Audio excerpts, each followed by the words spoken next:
जब भी आप ब्रज में भ्रमण करने के लिए आओगे तो कान्हा जी की लीलाओं का ही आनंद लोगे, क्योंकि कान्हा की लीलाएं तो अनंत हैं। कहते हैं ना, हरि रूप अनंत हरि कथा अनंता।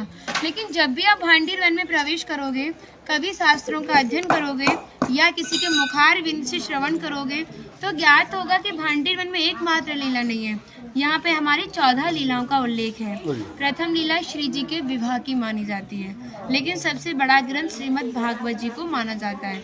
आपने उसका अध्ययन श्रवण किया हो तो राधा रानी का नाम उसमें आता है, नहीं आता? श्रीमद् भागवत में नहीं आता, बिल्कुल नहीं आता, क्योंकि सुखदेव जी राधा रानी को परम गुरु मानते थे।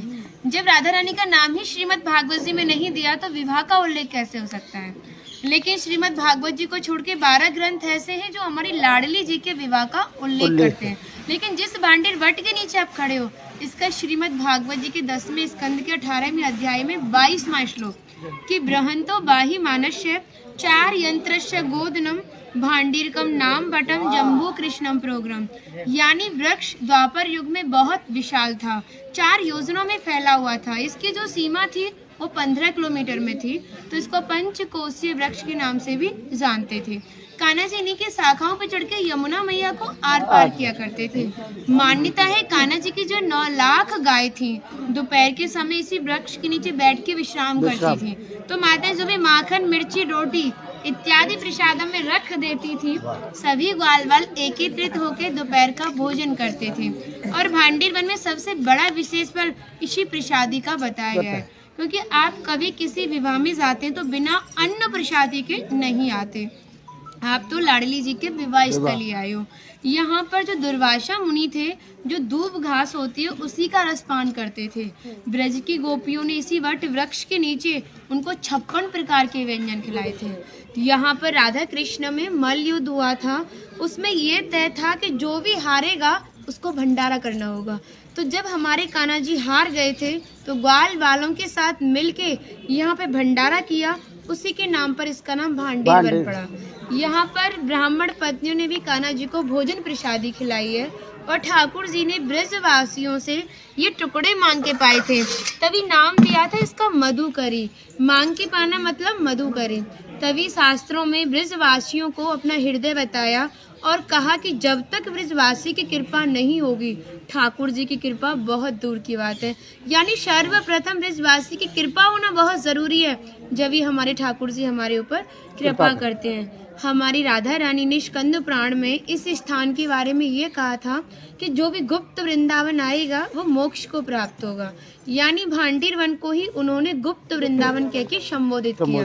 तो कान्हा बोले, तुम इतनी बड़ी बात को कह रही हो, लोग पाप करेंगे और सीधे दौड़े भांडीर वन चले जाएंगे, क्योंकि आपने तो मोक्ष धाम ही भांडीर वन को कह दिया। तब हमारी लाडली जी ने कहा, नहीं कान्हा, मैं जिस पर विशेष कृपा करूंगी, जिसके प्रति मेरी भक्ति भाव दोनों सच्चे हैं और भक्त मेरी शादी में उपस्थित है। यानी आज से 5500 वर्ष पूर्व आप इस स्थान पर थे। मनुष्य तो कोई था नहीं, तो अपने आप को कीड़े मकोड़े, घास फूस, पतझड़ इत्यादि अपने आप को मान सकते हो। जो भक्त उनकी शादी में उपस्थित था वो भक्त कई बार वृंदावन आएगा, जब जाके गुप्त वृंदावन आएगा, और डायरेक्टली नहीं, किसी न किसी के माध्यम से। इस स्थान तक पहुंचने के लिए माध्यम का होना बहुत जरूरी है, और सारा श्रेय भी माध्यम को जाता है, क्योंकि माध्यम ही हमें ऐसे दिव्य स्थान पर पहुंचाता है। और जो भी भक्त भांडीर वन में प्रवेश करेगा, प्रवेश करने से जो कान्हा ने 14 लीलाएं भांडीर वन के अंदर की हैं, उनके दर्शन मात्र का फल प्राप्त होगा। और जो भी यहाँ की एक किनका प्रसादी पाएगा और एक रात्रि निवास करेगा, वो इस ब्रज गौलोक धाम से वैकुंठ गौलोक धाम को जाएगा, क्योंकि जो हमारे ठाकुर जी ने गौलोक धाम को इस 84 कोस में ही बांटा है। आप यहाँ पे जो भी दर्शन करोगे वो प्रकृति की देन के हिसाब से और मानव निर्मित दर्शन है, लेकिन आप गौलोक धाम में जो भी दर्शन करोगे वो ठाकुर जी के हिसाब से हैं। जैसे गर्ग संहिता के 6वें अध्याय का नाम है गौलोक खंड, आप उसका अध्ययन करोगे तो भांडीर वट का एक दिव्य वर्णन का अध्ययन करोगे। कहते हैं गौलोक धाम में ब्रजा नदी के किनारे भांडीर वट है, यानी यमुना मैया का नाम ही गौलोक धाम में ब्रजा है। तो यहाँ पर भी आप एक भांडीर वट के दर्शन कर रहे हो। कहते हैं लोकनाथ प्रभु जी ने कहा है कि अगर भक्त इस भांडीर वट का दर्शन कर ले, दर्शन मात्र से, स्पर्श की तो बात बहुत दूर की बात है, दर्शन मात्र से ही उसे दोबारा गर्भ में जाना नहीं पड़ता। यानी भक्त 84 लाख योनियों से मुक्त होके मोक्ष को प्राप्त करता है। बोलो राधे राधे। राधे राधे। इनका माता जी का नाम है इंदु लेखा, जो भगवान की राधा रानी की 8 सखियां थी उनमें से एक है ना।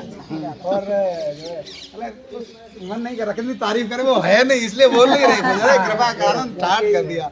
हम सब केवल बाजरे की रोटी खिला रही हो, तुम सच में राधा रानी हो। और ऐसा आशीर्वाद दो हम सबको, सच में ऐसा आशीर्वाद दो कि हमारी मैया भी, हमारी सब माताएं भी थोड़ा थोड़ा जिनसे ये मिलें। देखिए भक्ति का स्तर है, एक इतना बड़ा एक इतना है, तो इनको जो इनसे छोटी भक्ति में ये भी उनको कुछ ऐसी बातें बता के भगवान की ओर आकर्षित करें। सबको ऐसा आशीर्वाद दो। आप ब्रजवासी हो इसलिए सक्षम हो, दे सकती हो। बढ़े और ब्रज में वास हो।